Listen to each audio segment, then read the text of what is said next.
Olá, minha saudação a todos e a todas. Este é mais um Caleidoscópio Jurídico, falando desse momento, no nosso giro de notícias, das principais manchetes que foram estándares, que geraram muitas discussões na semana.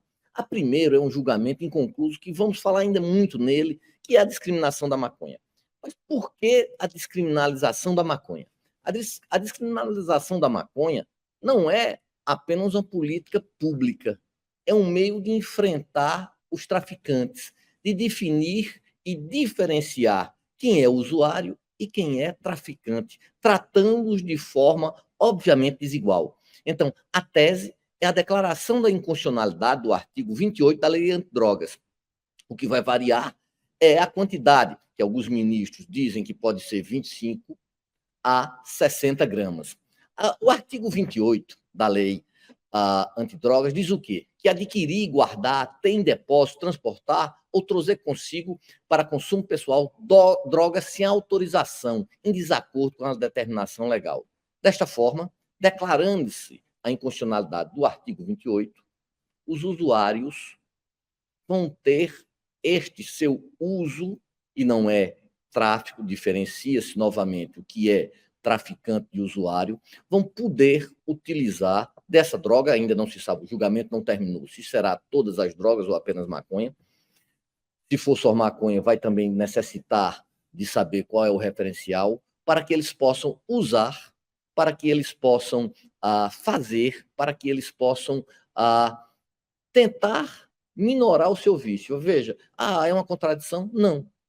Se legaliza para que não haja o clamor do proibido ser permitido, para que o proibido não se chame e que para que políticas públicas possam fazer com que esse uso seja diminuído ou seja feito de forma a não estragar a coletividade. Porque o grande problema é a violência que gera desse tráfico de drogas. O julgamento está 5-1, teve o voto controverso do ministro Rolim, nesse caso, ele foi contra a discriminação, mas nesse voto ele disse também que não haveria problemas em se liberasse para uso que não seja de traficante, para uso do pessoal. Então vejam que é um assunto bastante polêmico que devemos analisar com bastante cuidado para que essa política pública seja mais eficiente.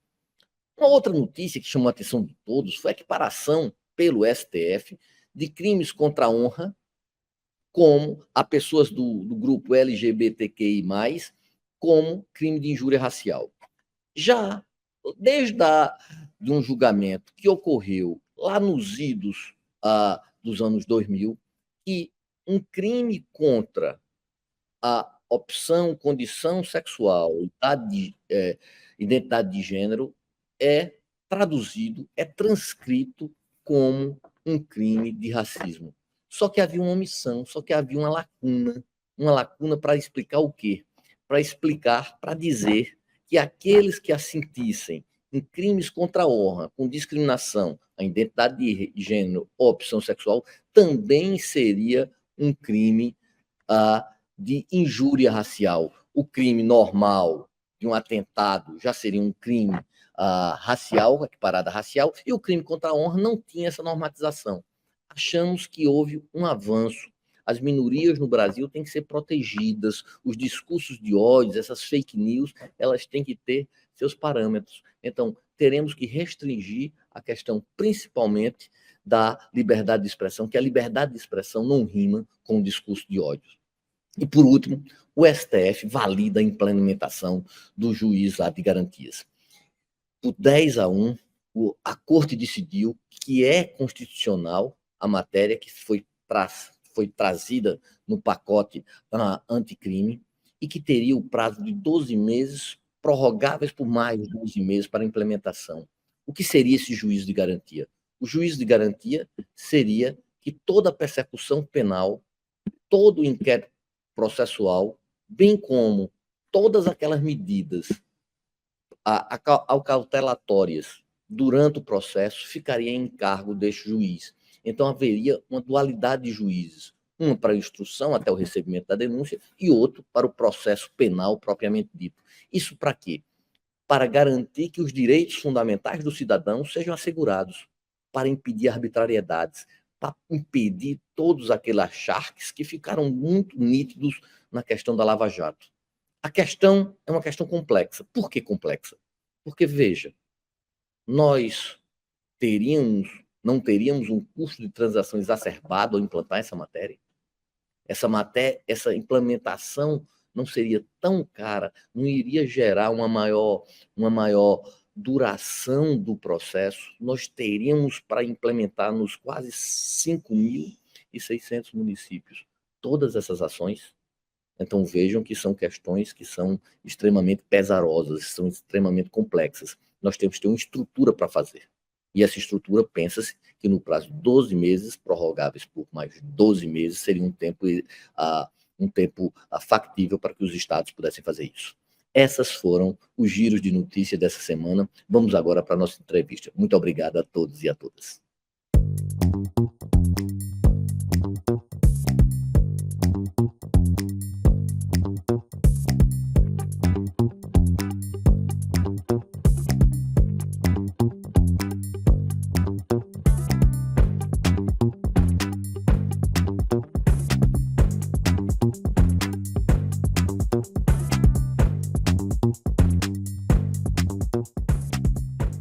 Hoje nós temos a grande honra de receber o ilustre advogado, o professor, o mestre, o procurador do Estado, o cidadão Ofir Cavalcante. Mas vamos a um pequeno currículo de Ofir. Ofir Figueiras Cavalcante é um advogado do Pará, que foi aprovado muito jovem como consultor da Câmara Municipal de Belém. Depois, também por concurso público, foi aprovado para procurador do Estado do Pará e também para professor da Universidade do Pará. Ele é mestre em Direito, também pela Universidade do Pará, tem um livro, A Terceirização das Relações Laborais. Ofir foi presidente do Conselho Federal da OAB de 2010 a 2013, cujo cargo também, lá nos anos 90, foi ocupado pelo seu pai. Veja que o serviço à OAB, a função de servir a advocacia está no seu DNA. Ofir é um advogado nato, nasceu para isso. Então, sem mais delongas, vamos dar a palavra para Ofir. Ofir, é com grande prazer que aqui a equipe do ICL, do Caleidoscópio Jurídico, lhe recebe com muito orgulho. Obrigado, bom dia a todos e a todas. Meu querido Valber Agra, você sabe da admiração, carinho e respeito que tenho por advogado, como advogado, e agora também, né, à frente do Caleidoscópio Jurídico, que é assim, uma oportunidade que nós que fazemos o dia a dia da advocacia temos para conversar um pouco com a sociedade e desmistificar, de certa forma, essa cara de sisudez que a advocacia tem, muitas vezes, de coisa muito fechada, aquele linguajar muito hermético. O que a gente precisa, efetivamente, é levar essa mensagem e mostrar para a sociedade a importância da advocacia no Estado democrático de direito. Vamos começar com a provocação. A advocacia é uma das profissões. E a Constituição Cidadã de 1988 foi pródiga em relação à advocacia. Isso tem a ver com nossa luta em defesa da democracia. A advocacia foi tão bem aquinhoada na Constituição de 88, por quê? Quais seriam as raízes históricas disso, Ofir? Bem, Valber, eu penso que a Ordem dos Advogados do Brasil sempre teve um papel muito importante na consolidação da democracia do país. A Ordem lutou pelas diretas já, a Ordem foi contra o fechamento, né, da legislação no momento de ditadura militar deste país, ombreou-se a sociedade para lutar pelo primeiro impeachment de um presidente da República. Enfim, a Ordem tem toda uma tradição de luta na defesa dos direitos humanos, da sociedade de um modo geral. E não se pode falar em democracia, não se pode falar em cidadania sem as liberdades individuais e coletivas. E quem faz a defesa das liberdades individuais e coletivas somos nós, advogados. A Ordem dos Advogados do Brasil, para além de defender a classe dos advogados, ela também tem um compromisso histórico, né, que foi reconhecido pela Constituição Federal, de defesa da sociedade. É a única instituição da sociedade civil que pode manejar perante o Supremo Tribunal Federal ações diretas de inconstitucionalidade, fazer o controle concentrado. e tem uma legitimidade universal. Qualquer lei, a Ordem dos Advogados do Brasil pode, a partir de um estudo feito internamente, arguir a inconstitucionalidade dela perante o Supremo Tribunal Federal. Isso tem um significado muito grande na democracia. Perfeito. A ordem não luta apenas pela categoria dos advogados. A ordem luta pelo coletivo. Isso é uma questão muito interessante. Mas no Brasil, numa sociedade onde nós não temos, infelizmente, organizações sociais consolidadas, organizações sociais fortes, OAB seria um oásis diante desse deserto de falta de representação da sociedade? A OAB não seria também um vínculo com os outros setores da sociedade que carecem dessa representação, Alfio? Eu não tenho dúvida, né? A ordem seria o grande representante, deve ser sempre o grande representante da sociedade que está órfã de instrumentos jurídicos para pleitear, né? Que não tem a sua voz ouvida, né, pelas autoridades, muitas vezes. A ordem é um canal entre a cidadania e o poder, através das suas manifestações, através das suas lutas em favor da sociedade, em favor de um país mais justo, mais fraterno, onde se diminuam as desigualdades. Nós vivemos num país, infelizmente, em que as desigualdades sociais são muito grandes, e nós temos esse papel, enquanto advogados, enquanto ordem dos advogados do Brasil, de lutar para a diminuição dessas desigualdades. É bem certo que nós não temos poderes superiores, né, porque nós não somos Estado, mas nós temos a voz, nós temos a palavra, né, escrita e falada, que é a grande arma da advocacia, historicamente falando. Portanto, eu penso que a ordem tem sim esse compromisso com o Brasil, com a cidadania brasileira, de lutar para diminuir as desigualdades, lutar para que haja um país mais justo e mais fraterno. Os advogados, historicamente, principalmente na realidade brasileira, nós temos uma proximidade com o regime democrático. Regime democrático que quase só sobrava nos últimos acontecimentos dos anos recentes. Sem democracia, não há advocacia. Isso até rima, uma rima chula. Mas não existe advogado sem princípio democrático. Qual é essa relação que você faz da necessidade da democracia, da lei e da advocacia, Ofi? Toda democracia se assenta ou deve se assentar nas liberdades, de um modo geral. As liberdades individuais, nossas enquanto cidadãos, etc., nossas liberdades coletivas, de nos associarmos, enfim, as liberdades são essenciais na democracia. É claro que toda liberdade, todo direito também tem a sua contrapartida, tem deveres. Mas a nossa posição de advogados, né, e o Supremo Tribunal Federal já declarou isso em vários julgados, né, sendo assim exemplar um julgado do ministro Celso de Mello, nesse sentido, de que a Ordem dos Advogados do Brasil, e mais especificamente os advogados que a integram, têm um papel de serem os grandes defensores dessas liberdades, das liberdades individuais, que estão no artigo 5º da Constituição. Nós somos os garantidores dessas liberdades perante o Estado, perante o Judiciário. Nós é que temos esse papel que nos foi concedido pela Constituição, para fazer essa defesa da democracia a partir das liberdades individuais e coletivas, para que elas possam ser exercidas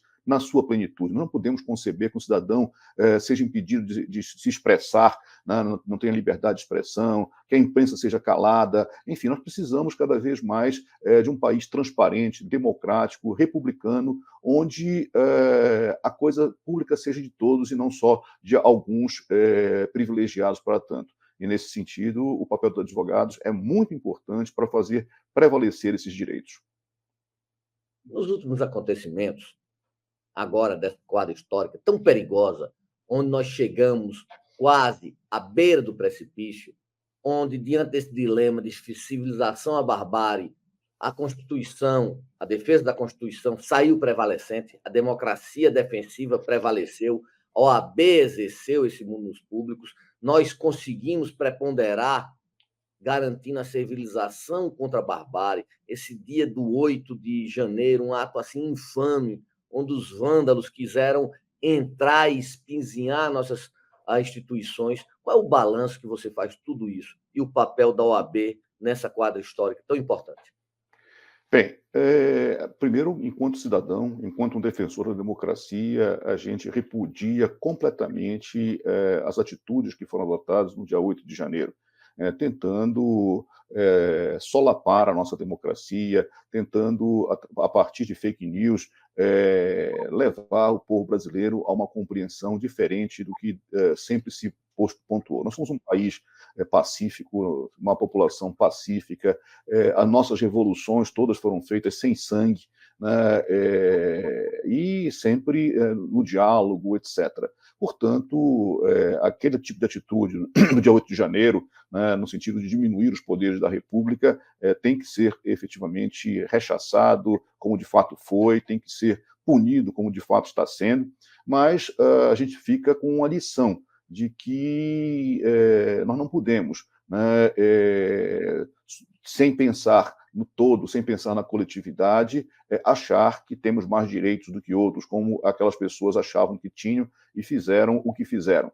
Portanto, a gente, concluindo essa parte, repudia veementemente. Eu tenho, acho que, uma convicção de que a ordem exerceu, sim, um papel pretérito, historicamente, primeiro na questão do combate à Covid, enfim, foi a entidade que mais acionou o Supremo Tribunal Federal para que se mantivesse, né, rígidos os controles, que a ciência prevalecesse sobre o achismo, sobre a charlatania, né, de receitas de remédios assim, ou assado, faça isso, enfim, ponha uma florzinha ou uma coisa no seu bolso que você vai melhorar, coisas assim extremamente sem sentido e totalmente divorciadas da ciência.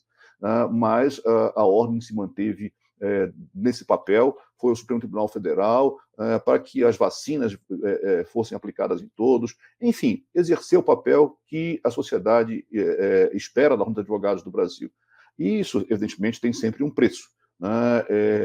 Mas a ordem não um preço da perseguição, né, por parte daqueles que estão detendo momentaneamente o poder, né, tentando diminuir a nossa importância, tentando diminuir direitos que a advocacia brasileira alcançou historicamente. E as pessoas muitas vezes esquecem, Valber, que o advogado defende a todos. Defende aquele injustiçado, defende aquele que, mesmo sendo um criminoso, tem direito de defesa, e as pessoas que estão no poder hoje, certamente, ou que estiveram no poder, certamente estão precisando hoje de advogados. As pessoas que foram presas, as pessoas que estão aí a responder processos, etc., precisam de advogados. E calar o advogado é calar os direitos do cidadão das suas liberdades. Portanto, a advocacia, né, nessa quadra, exerceu e exerce um grande papel. A nossa entidade também repudiou, né, e se solidarizou com todo o país e com todas as instituições públicas, né, da justiça, do executivo, do legislativo, quanto à barbárie que se instalou em Brasília no dia 8 de janeiro. E penso que até hoje a ordem continua a vigiar, né, e muito importante, né, a defender o direito daqueles que fizeram isso de se defenderem. Isso é o que é mais importante e assim, emblemático no nosso papel. Perfeito. Numa sociedade cada vez mais maniqueísta, do certo ou errado, de posições polarizadas, a ordem, defendendo o devido processo legal, inclusive para aqueles que pensam contra nós, inclusive dando o direito das garantias constitucionais, eu acho também, Alfio, concordo com você, que é o papel hoje do advogado. O advogado não é um feitor, o advogado não é um torquemado, o advogado é alguém que vai lutar pelas garantias individuais. Mas, Alfio, você, claro, evidentemente, você tocou num ponto muito interessante, que é a questão das fake news. A fake news que nós passamos desapercebidos em 2018. A Justiça Eleitoral, o TSE, veio tomar a importância, somar a importância depois das eleições de 2018. Ninguém pensava que a fake news, mesmo com o resultado de Trump lá atrás, iria ser tão importante na realidade brasileira. As fake news hoje constituem realmente uma ameaça à democracia? Qual deve ser o papel da justiça? Qual deve ser o papel da OAB tentando evitar essas fake news? Qual é o seu overview acerca disso, Ofio? Bem, Valber, primeiro eu quero lhe parabenizar. Você foi um grande defensor, né, dessa rigidez democrática, da nossa Constituição, Obrigado. junto ao Tribunal Superior Eleitoral, junto ao Supremo Tribunal Federal, patrocinando partidos políticos, enfim, no sentido de defender a nossa Constituição contra esses ataques, né, totalmente descabidos, infames, né, no tocante à questão de falsas notícias, da fake news, como a gente popularmente chama. As fake news são, sim, um motivo de preocupação para todos nós. Nós estamos vivendo hoje, mundialmente, né, uma proliferação de informações falsas, né, e que as pessoas acabam, por conveniência, por ignorância, enfim, acreditando sem checar essas notícias. Nós não podemos conceber que um WhatsApp, que a gente receba uma mensagem do WhatsApp ou qualquer um das outras formas, né, seja mais importante do que a consulta à Constituição, do que seja mais importante ideias com pessoas responsáveis, etc. Hoje, infelizmente, estamos vivendo uma sociedade, né, que acredita mais numa notícia recebida pelo seu WhatsApp do que uma recebida através de uma imprensa séria, etc. E nós precisamos, através da educação, não vejo outro modo, outra forma, né, da gente trabalhar isso preventivamente para o futuro, mostrando aos nossos jovens a importância da comunicação, não tenho dúvida, a gente vive essa liberdade na rede mundial dos computadores, mas a gente precisa ter responsabilidade ao receber notícias, ao repassar notícias e dar, digamos assim, veracidade às notícias que recebemos. E o papel do Estado brasileiro deve ser, sim, de exercer uma fiscalização, não digo um controle, mas uma fiscalização sobre isso, cobrando dessas empresas que ganham muito para se manter nessa rede mundial de computadores, responsabilidade no tocante a uma fiscalização efetiva da internet no Brasil, no mundo inteiro. Portanto, quero crer que não há esse desvio da democracia quando o Estado brasileiro cobra dessas entidades, né, dessas empresas que, volto a repetir, privadas que ganham muito, nada contra ganharem muito, mas que também tem que ter uma responsabilidade social. E o papel da Ordem dos Advogados do Brasil é justamente de denunciar, é de levar a reflexão da sociedade, é de adotar medidas judiciais até para que se possa ter um país muito menos conflituoso, como estamos tendo hoje, maniqueísta, como estamos tendo hoje, né, onde se transforma aquilo que não é verdade em uma verdade inabalável. E a gente precisa, efetivamente, contestar isso. Mas, volto a repetir, a gente só vai ter, efetivamente, uma mudança disso, né, com o tempo em que a gente possa investir cada vez mais na educação do nosso povo. Perfeito, interessante é que o capital no Brasil ele tem os seus paradoxos. Ao mesmo tempo que ele prega a total abstinência de regulação do Estado, nenhum país faz isso, nem mesmo os Estados Unidos, ele cobra a intervenção do Estado ao seu favor, em incentivos, em benesses, em garantir nichos do mercado, em garantir alocações de recursos públicos para seus interesses, sem pensar em interesse da coletividade. Isso é a quadra do capitalismo brasileiro é interessante nesse sentido. Nós perdemos toda a possibilidade de projeto de país. Não se fala mais assim, vamos desenvolver uma indústria nacional, vamos criar empregos aqui. Não. Mesmo se os produtos forem da China, nós montamos aqui e ainda nós achamos que o empresariado é vender hambúrguer. Veja, uma empresa de hambúrguer ser hoje um dos capitais nacionais é algo que chama atenção, né? Você veja que a família Guinler, ela foi tradicional lá na década de 50 porque criou um porto, o Porto de Santos. Ou seja, ela tinha um projeto de fecundar a nação com obras infraestruturais. Hoje nós não temos isso, é uma pena.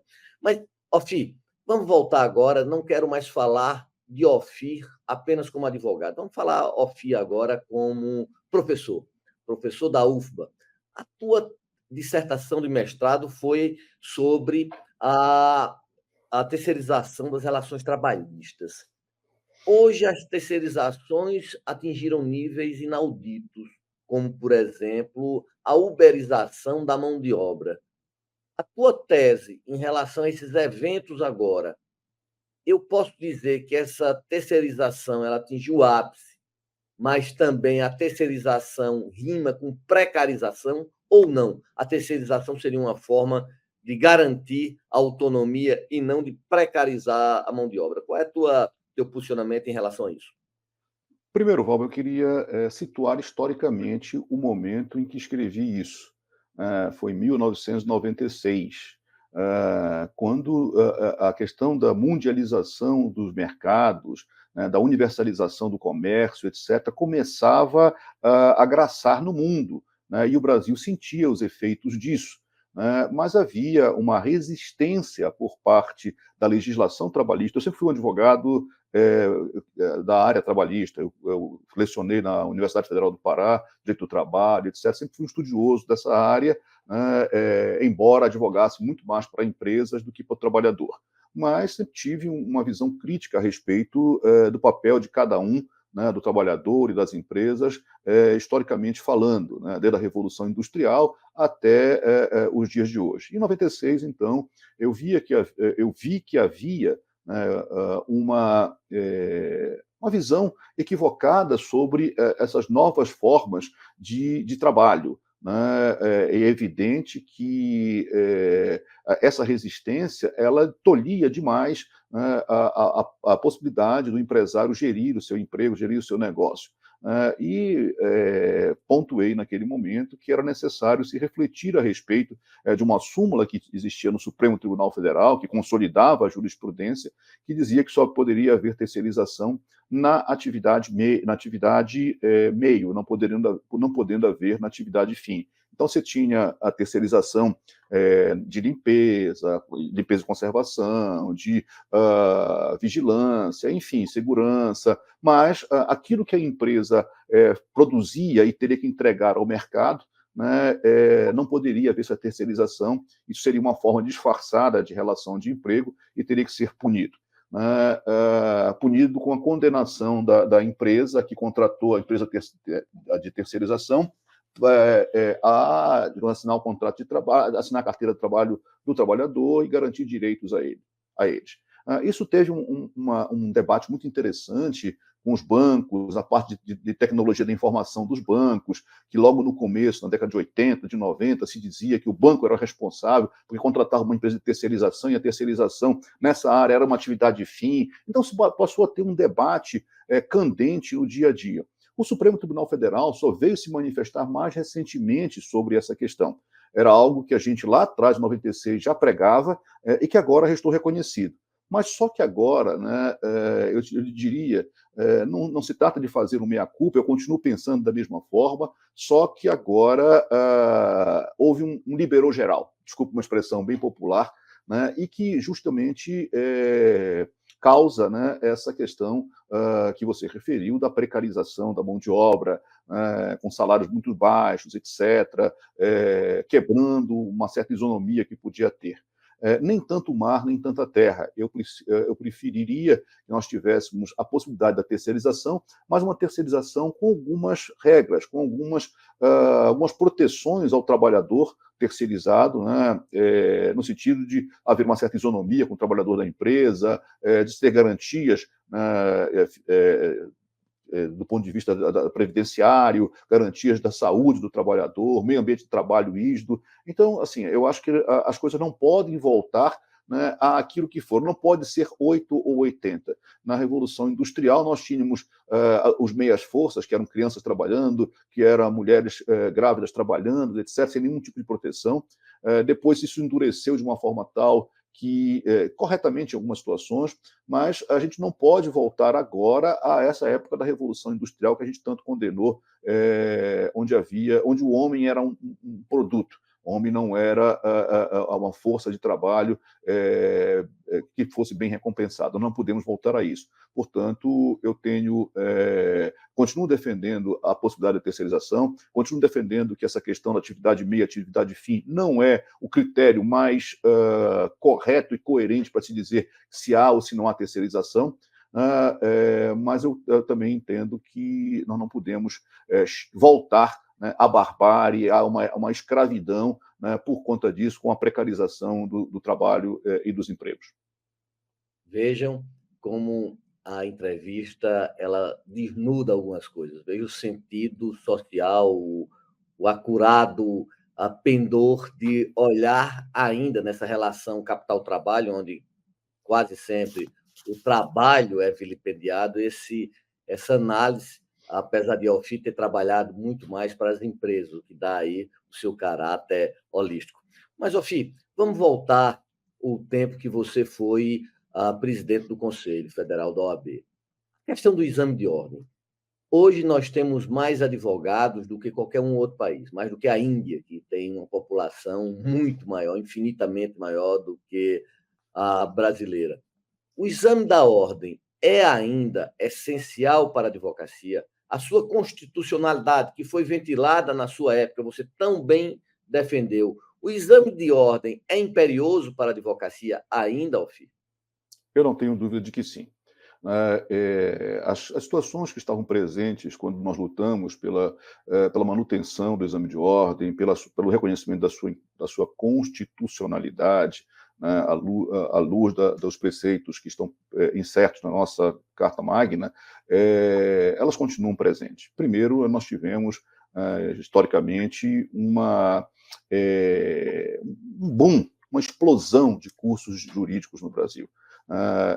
E a qualidade disso, né, ficou muito comprometida, porque era um momento em que o cidadão tinha que ter, né, uma formação de nível superior. Eu sou favorável, sim, que aconteça, mas é necessário que se tenha critérios para tudo, critérios que privilegiem a qualidade, que privilegiem um compromisso, né, das faculdades de direito com a justiça, de um modo geral, com o sistema de justiça, de um modo geral, porque ela está formando ali os futuros operadores da justiça brasileira. São os delegados, os advogados, membros do Ministério Público, da magistratura, de carreiras jurídicas do Estado, de um modo geral, advocacia pública. Portanto, há de haver esse compromisso. Não pode ter aquele pacto, né, de mediocridade que a gente chamava, né, antigamente, é muito conhecido. Uns fingem que ensinam, outros fingem que aprendem. É evidente que nós não estamos aí a criticar os professores, em absoluto,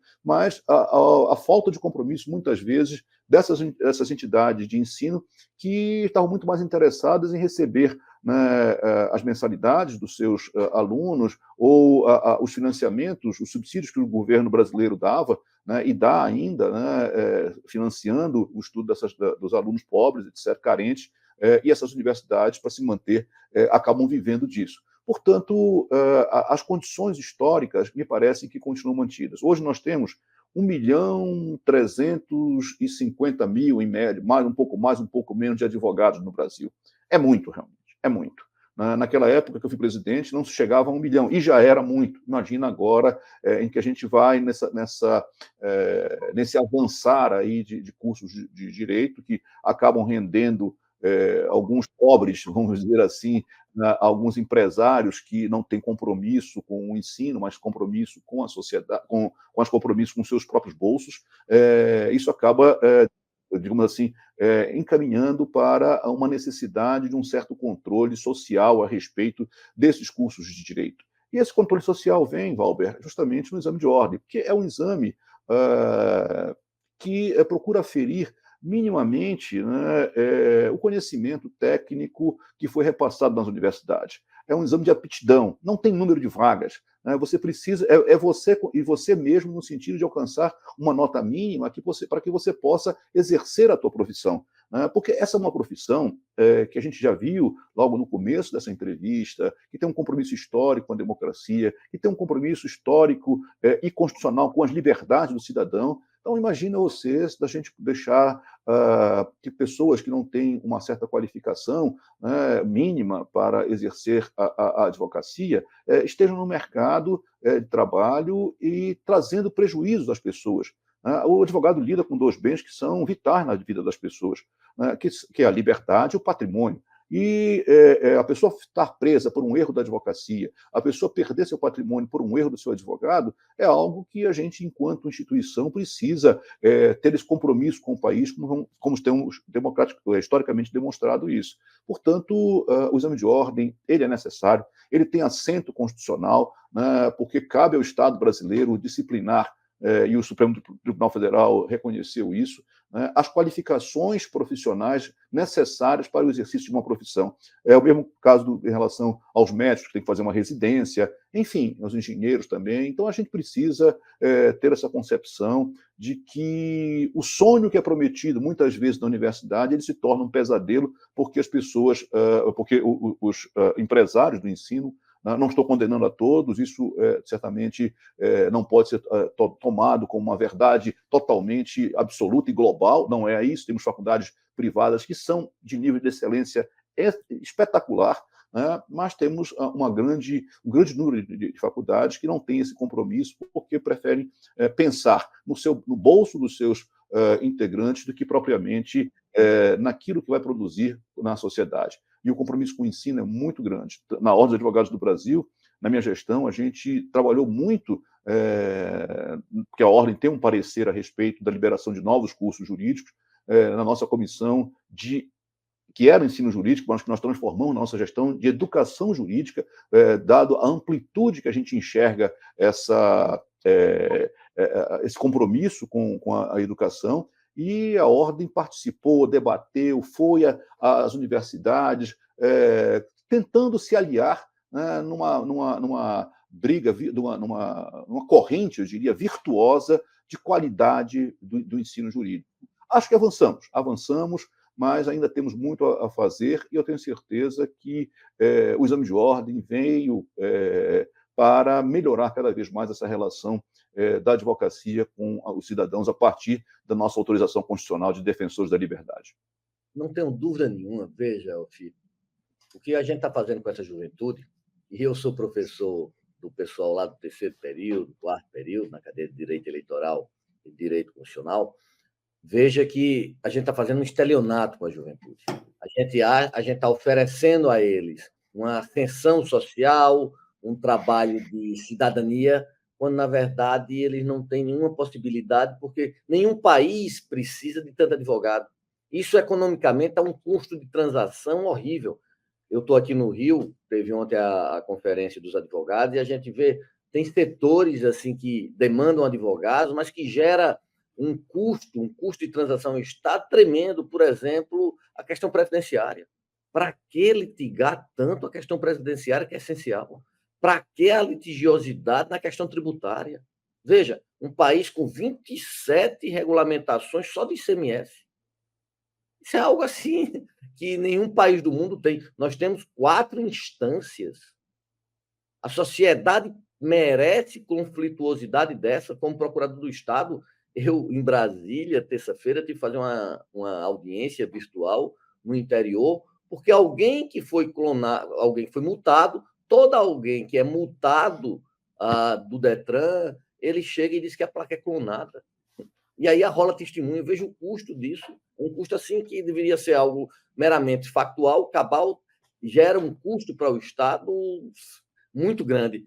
Mas vamos lá, esse papel da OAB, ele na luta pela ficha limpa, porque a ficha limpa, a inelegibilidade, ela representa um caput minúsculo, porque, teoricamente, a soberania popular deveria ser preponderante.